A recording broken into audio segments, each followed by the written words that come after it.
समुद्र मंथन की कथा आई। देवताओं और दैत्यों ने मिलकर के समुद्र मंथन किया। सबसे पहले उसमें से कालकूट विष निकला, जो भगवान शिव को दिया। भगवान ने जगत कल्याण के लिए, भगवान शिव ने जगत कल्याण के लिए उस कालकूट विष को पिया और नीलकंठ कहलाया। बोले नीलकंठ महादेव की जय। अब कथा व्यास और समास विधि से होगी, क्योंकि तभी पूरी वहां तक पहुंच पाएंगे जन्मोत्सव पर। सुरभि गाय निकली, समुद्र मंथन से देवताओं को दे दी। ऐरावत हाथी निकला, इंद्र को दे दिया। उच्चैस्त्रवा घोड़ा निकला, बलि ने ले लिया। बारुणी मदिरा निकली, शराब दैत्यों ने ले ली। देखिए शराब किसकी है? दैत्यों की। बारुणी मदिरा निकली, ये दैत्यों को दी गई। और राक्षसों की चीज हम लोग पिएंगे तो क्या दुर्गति होगी। समुद्र रतन है एक, बारुणी मदिरा भी 14 रत्नों में से एक रतन है। दैत्यों को दे दी। पारिजात वृक्ष निकला, स्वर्ग में भेज दिया। रंभा आदि अप्सराएं निकली, उनको भी स्वर्ग में भेज दिया। कौस्तुभ मणि निकली, भगवान श्री हरि ने ले ली।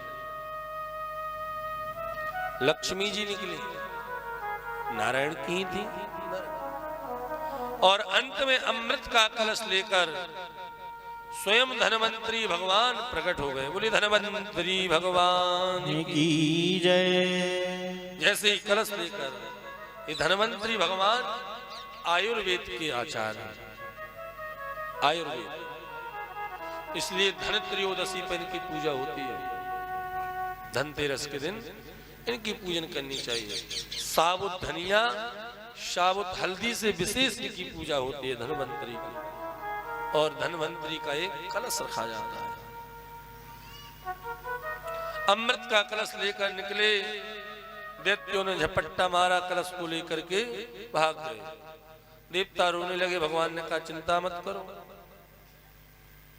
भगवान नारायण ने एक मोहिनी रूप धारण किया और मोहिनी रूप धारण करके दैत्यों के पास पहुंच गई। दैत्य सब मोहित हो गए। अमृत का कलश लेकर के देवताओं को पिला दिया।